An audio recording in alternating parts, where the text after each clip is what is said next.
As everybody in the world knows, Donald Trump has won the presidential election. There are some glimpses of hope, which I will get to in future videos, but for now, I want to talk about why Trump won.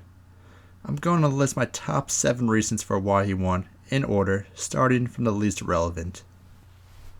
Third-party candidates.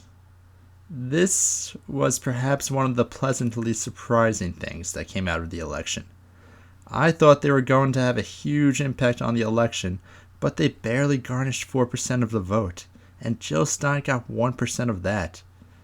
In the end, third-party candidates didn't affect any state, which is why I give them 1% of the blame. Voter suppression.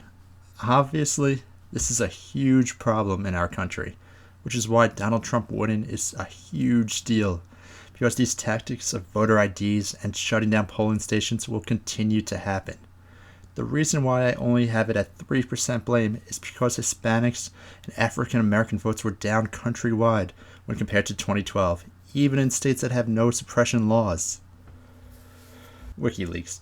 Julian Assange, for whatever reason, really wanted Trump to be president, and thus he didn't attempt to hack the Republican National Committee or Trump's taxes.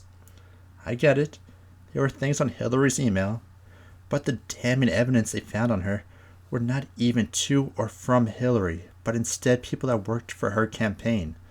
I'm only giving WikiLeaks 4% because nothing that surprising or crazy was found on her emails. The only thing that both shocked and annoyed me was how cozy Hillary's campaign was to CNN. The media.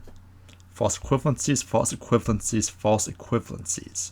This entire election cycle was trying to show no bias by the major TV networks and equal hatred towards the candidates by the major online news outlets. Hillary Clinton's quote-unquote scandals was absolutely nothing when compared to Trump's.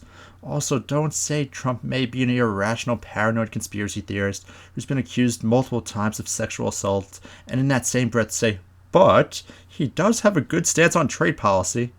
No. The first part of your sentence completely discredits the second part.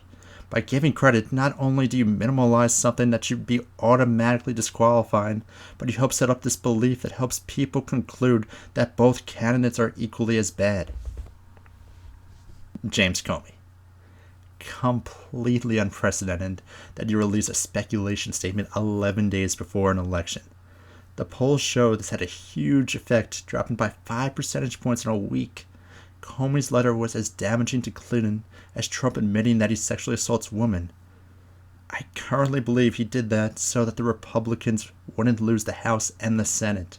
I don't think he thought Trump could win the election. Bill Maher said something interesting, that this letter was a small attempt at a right-wing coup. Right now, with the current evidence, I believe that is the case. Hillary Clinton and her campaign. Her campaign decided to play it safe, and in the end, that was the wrong call. I get it, Hillary's not a great public speaker, but she should have been out there saying all things wrong with Trump as many times as Trump said that about her. She needed to be an attack dog and not just take every insult thrown her way. I know that's not Hillary's style, but then she should have picked someone whose style it was. Picking Tim Kaine as a running mate was incredibly costly. Kaine did nothing to persuade any voters. Hillary also garnished no enthusiasm. If she would have picked Warren as her VP and let her crawl around in the dirt with Trump, I believe the double woman ticket would have won. The people. The people deserve the high majority of the blame.